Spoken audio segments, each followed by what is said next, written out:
आपले स्वामी बोलतात, "अगं सखूबाई, आलीस तू. चरणदासाच्या सांगण्याने माझ्याकडे आलीस. पर्वता एवढे दुःख नको भोगूस, मी आहे ना. हा पांढरा दगड घेऊन जा.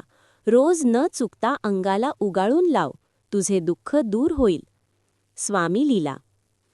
पुणे शहराजवळ जुन्नर नावाचे गाव आहे. तेथे सखूबाई नावाची एक गरीब स्त्री राहत होती.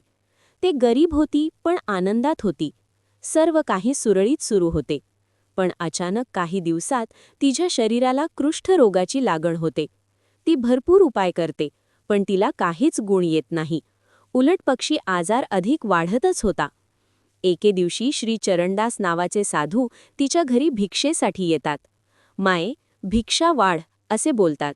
तोच सखूबाई त्यांस भिक्षा घेऊन बाहेर येते.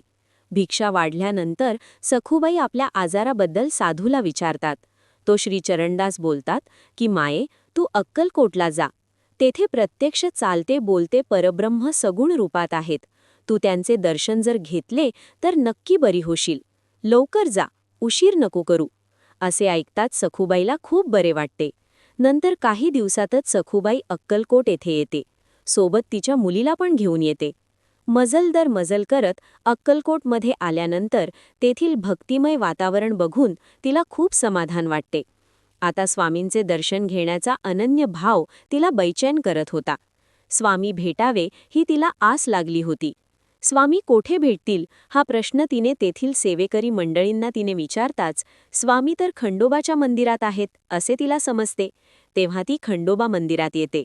आजानुबाहू स्वामींची दिव्य तेजस्वी मूर्ती पाहून ती तर काही काळ स्तब्ध होती.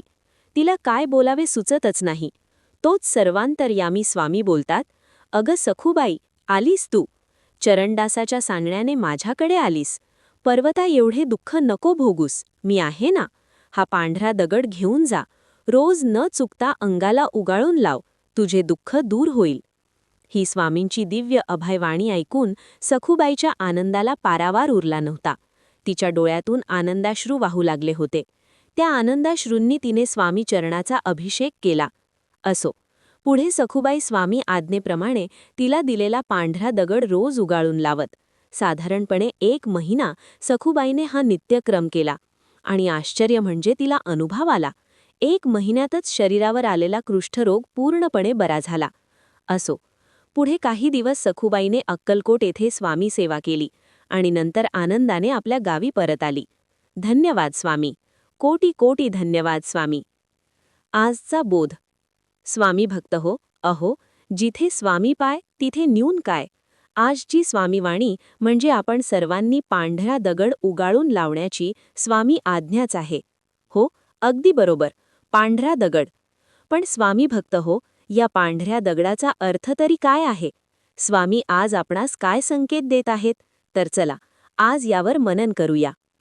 पांढरा रंग शुद्ध भावनेचे प्रतीक आहे. असा शुद्ध भक्तीचा भाव ज्यात थोडीही शंका नाही. पुढे स्वामींनी दगड हा शब्दप्रयोग केला आहे. दगड हे कठोरतेचे प्रतीक, दृढ निश्चयाचे प्रतीक, दृढ इच्छाशक्तीचे प्रतीक आहे. म्हणजेच स्वामी पांढरा दगड हा शब्दप्रयोग करून दृढ संकल्पाने भारलेली, अढळ, अविचल, स्थिर, कितीही संकटे आली तरी कमी न होणाऱ्या भक्तीचाच संकेत देत आहे. आहाहा, स्वामी भक्त हो, आता माझ्या अंगावर शहारे येत आहेत. स्वामी आई आहे आपली. बघा ना, आजही आपल्याला तिच्या लीलांमधून मार्गदर्शन करते आहे. जणू ती समोर आहे आपल्या. किती खोल पण सहज सोपा अर्थ दडलेला आहे तिच्या माणीत आहे. असो, पुढे स्वामी तो दगड उगाळून लावण्यास सांगतात. थोडक्यात स्वामींना असे सांगायचे आहे की भक्ती ही फक्त भावनेत नको, तर ती कृतीत पण हवी आहे स्वामींना. कृतिशील भक्ती हवी आहे स्वामींना. कृतिशील श्रद्धा हवी आहे स्वामींना. जसे सखूबाईला आज्ञा होताच तिने मनात ही शंका नाही आणली की दगडाने कधी कुष्ठरोग बरा होईल का, तर तिने निष्ठेने स्वामी आज्ञेचे पालन केले. अगदी तसेच आज आपण स्वामींना प्रार्थना करतो की स्वामी, माझे अमुक अमुक काम व्हावे. तेव्हा स्वामी सांगतात की विश्वास ठेवा की तुम्ही प्रार्थना करतात सर्व विश्वाला तुमची इच्छा पूर्ण होण्यासाठी मी कामाला लावले आहे. हा विश्वास स्वामींना खूप आवडतो. असो, आज स्वामी आपणास पुन्हा कृतिशील भक्तीचा आदेश देत आहे असे वाटते. धन्यवाद स्वामी. कोटी कोटी धन्यवाद स्वामी.